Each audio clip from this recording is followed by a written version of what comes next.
నిషేధం కింద 2024 కొత్త చట్టం తీసుకొస్తున్నాం. మాకు ఏ కంప్లైంట్ వచ్చినా ఇప్పటికి కూడా ఇక్కడ అన్ని సమస్యల పరిష్కారం చేయగలుగుతున్నాం. కానీ వీళ్ళు చేసినటువంటి ఈ భూ వివాదాలు, ల్యాండ్ రిలేటెడ్ కాన్ఫ్లిక్ట్స్ అయితే భయంకరంగా తయారైనాయి.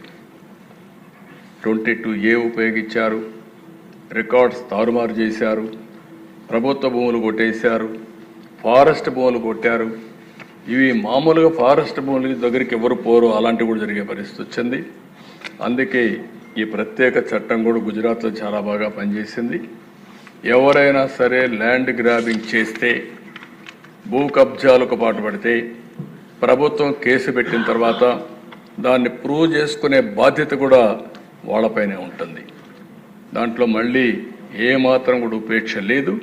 అలాంటి పగడ్బందీ చట్టాన్ని కూడా తీసుకొస్తున్నాం. ఈ చట్టం ద్వారా ఎక్కడైనా ఎవరైనా సరే భూ కబ్జా చేయాలంటే భయపడే పరిస్థితి రావాల్సిన ఉంది. అలాంటి చట్టాన్ని కూడా తీసుకొస్తామని చెప్పి కూడా నేను మీకు తెలియజేస్తున్నాను. అదే మరిగా దిశ ఈరోజు టెక్నాలజీ, డ్రోన్స్ ఉపయోగిస్తున్నాం. ఇంకా మా వాళ్ళందరూ మాస్టరైజ్ చేస్తున్నారు. అవసరమైతే డ్రోన్స్ ద్వారా నైట్ పెట్రోలింగ్ కూడా చేయడానికి, పోలీస్ పెట్రోలింగ్ బదులు డ్రోన్ పెట్రోలింగ్ చేయడానికి కూడా శ్రీకారం చుడుతున్నాం. సీసీటీవీ కెమెరాలు పెడుతున్నాం, లేటెస్ట్ టెక్నాలజీ పెడుతున్నాం.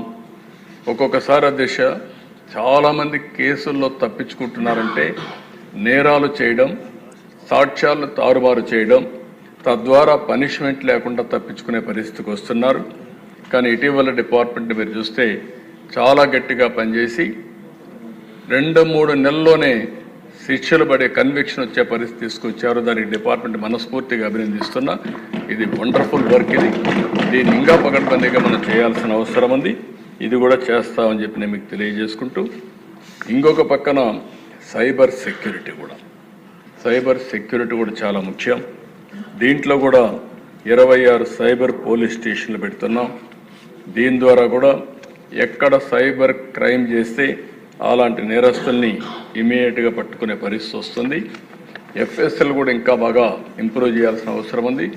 కడాన దేశ ఒక్కొక్కసారి ప్రభుత్వాలు ఏ విధంగా పనిచేస్తాయంటే, నేను ఎప్పటి నుంచో కూడా సమైక్య ఆంధ్రప్రదేశ్లో మీరు చూస్తే ప్రతి ఒక్క రెవెన్యూ డివిజన్కి పోలీస్ డాగ్స్ పెట్టి, స్క్వాడ్స్ పెట్టి, ఎందుకంటే ఇప్పటికి కూడా టెక్నాలజీ మనం అందరం ముందుకు పోతున్నాం. కానీ ఈ పోలీస్ డాగ్స్ ఏవైతే ఉన్నాయో అవి డిటెక్ట్ చేసినంత ప్రిసిషన్ టెక్నాలజీ కూడా ఒకసారి చేయలేకపోతా ఉంది. అంత పర్ఫెక్షన్ ఉంటుంది. అలాంటివి ఇది పోయినాయి. ఫారెన్సిక్ ఎవిడెన్స్ని ఎప్పటికప్పుడు సెక్యూరిటీ పెట్టి ఫస్ట్ హ్యాండ్గా అక్కడ మొత్తం ప్రొటెక్ట్ చేస్తేనే కేసు ముందుకు పోయే పరిస్థితి వస్తుంది. అలాంటి లేని పరిస్థితి వచ్చింది. అందుకనే అధ్యక్ష ఇప్పుడే కొంతమంది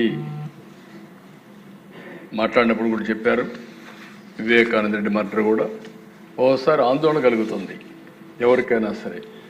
ఒక మర్డర్ జరిగిన తర్వాత, ఒక సెన్సేషనల్ మర్డర్ జరిగిన తర్వాత 6 మంది సాక్షులు ఆ కేసులో ఇన్వాల్వ్ అయిన వాళ్ళు ఎలిమినేట్ అయిపోవడం అనేది, చనిపోవడం అనేది అదొక ఆవేదన, ఆలోచన కలుగుతుంది.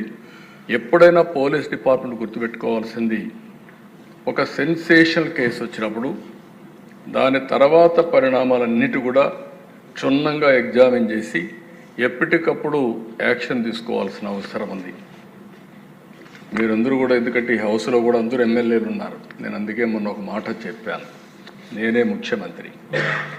నేను ముఖ్యమంత్రిగా ఉండి 2019లో వివేకానంద రెడ్డి మర్డర్ జరిగింది. తెల్లవారితో వాట్సాప్ మెసేజ్ వచ్చింది. మెసేజ్ ఏమని, వివేకానంద రెడ్డి గుండెపోటుతో చనిపోయాడు.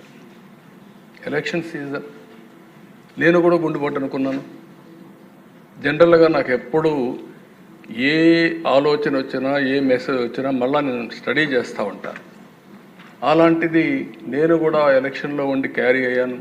నాకు ఒక సీఎంఓ ఉంది, ఒక ఇంటెలిజెన్స్ ఉంది, ఒక డీజీపీ ఉన్నాడు, మా చంద్రరాజ మంత్రి అప్పుడు అందరం ఉన్నాం. అందరం ఉండి అర్థం కాలేదు, నిజం అనుకున్నాం. నమ్మాం. అంటే నేరస్తులు ఏ విధంగా ట్రాప్లో పెడతారనేదానికి ఇది ఒక ఉదాహరణ దిశ. అంతవరకే చెప్తున్నాను నేను ఈరోజు. అది అయిన తర్వాత మధ్యాహ్నాలకి బిల్డప్ అయింది. సునీత గారు అడిగారు దీన్ని పోస్ట్ మార్టం చేయాలని. సునీత గారు కానీ పోస్ట్ మార్టం అడగకుండా ఉండుంటే క్రిమేషన్ అయిపోయారు. అంటే నేను ఎందుకు ఇవన్నీ చెప్తున్నానంటే నేరాలు ఘోరాలు చేసే వ్యక్తుల పట్ల ఏ స్థాయి అయిన వాళ్ళైనా సరే మనం అప్రమత్తంగా ఉండకపోతే మాత్రం మనం న్యాయం చేసినట్టు కాదు, మనం కూడా ఇబ్బందులు పడే పరిస్థితి వస్తుంది. ఆ తర్వాత సాయంత్రానికి అధ్యక్ష ఎప్పుడైతే పోస్ట్ మార్టం చేశారో, ఏ టీవీలో అయితే గుండెపోటని చెప్పారో వాళ్లే సాయంత్రానికి మాట మార్చేసి ఇంతవరకు మా తండ్రి చనిపోయాడు, ఇప్పుడు తండ్రి లేని బిడ్డే కాకుండా చిన్నాన్న ఉంటే ఆ పెద్ద దిక్కు కూడా లేకుండా పోయిందని చెప్తే ప్రజలు నమ్మించే పరిస్థితికి వచ్చారు. రెండో రోజు అధ్యక్ష నా చేతిలో కత్తి పెట్టి నారాసుర రక్త చరిత్రను వేసే పరిస్థితికి వచ్చారు. బాధ కదా అధ్యక్ష, ఆవేదన కలగదా? ఏంటి ఇలాంటి అరాచకాలు చేసి కూడా రాజకీయాలు చేయగలుగుతామనే ధీమా నా జీవితంలో ఒకటే చెప్తాను దశ, ఎప్పుడు హత్యా రాజకీయాలు మరక అంటకుండా 45 సంవత్సరాల రాజకీయాలు చేశారు. ఎవరైనా హత్యా రాజకీయాలు చేసిన ప్రజాక్షేత్రంలో పోరాడి అలాంటి వ్యక్తుల్ని శాశ్వతంగా రాజకీయాలు లేకుండా చేశాను తప్ప, శిక్షలు బయటకు చేశాను తప్ప, నేను ఎలాంటి పరిస్థితుల్లో కూడా అలాంటి దీనికి దోహదం చేయలేదు. నేను ఎప్పుడూ చెప్పేవాడిని, ఒక హత్య చేయడం అనేది చాలా ప్రమాదం. పోస్ట్ మార్టానికి కారకులైన వ్యక్తులు మీకు కూడా పోస్ట్ మార్టం జరుగుతుంది, జాగ్రత్తగా ఉండమని హెచ్చరించాను. ఈరోజు ఈ హౌస్లో కూడా ఎమ్మెల్యేస్కి అందరికీ చెప్తున్నాను, మీ నియోజకవర్గాల్లో లా అండ్ ఆర్డర్ కంట్రోల్ చేయడం మీ బాధ్యత. లా అండ్ ఆర్డర్ని మనం కానీ విస్మరిస్తే ప్రజల్లో అశాంతి వస్తే కరెక్ట్ కాదు. ఇంకొక విషయం కూడా చెప్తున్నాను, రాజకీయ ముసుగులో నేరాలు ఘోరాలు చేసి ఎదురుదాడి చేసి తప్పించుకుంటా ఉంటే ఈ ప్రభుత్వంలో సాగనివ్వనని మరొక్కసారి చాలా స్పష్టంగా విజ్ఞప్తి చేస్తున్నాం. ప్రజలకు మనం లా అండ్ ఆర్డర్ క్రియేట్ చేయాల్సిన, సమస్యలు లేకుండా చేయాల్సిన అవసరం ఉంది. టెక్నాలజీ వచ్చింది, టెక్నాలజీ ఉపయోగించుకుంటాం. కడాన పోలీసులు చూస్తే వాహనాలు కూడా లేని పరిస్థితి, పెట్రోల్ కూడా ఇవ్వలేని పరిస్థితి, ఇలాంటి చాలా జరుగుతున్నాయి. చాలా వరకు కరెక్ట్ చేశాం, ఇంకా కరెక్ట్ చేస్తాం. పోలీస్ యంత్రాంగాన్ని అప్రమత్తం చేస్తాం.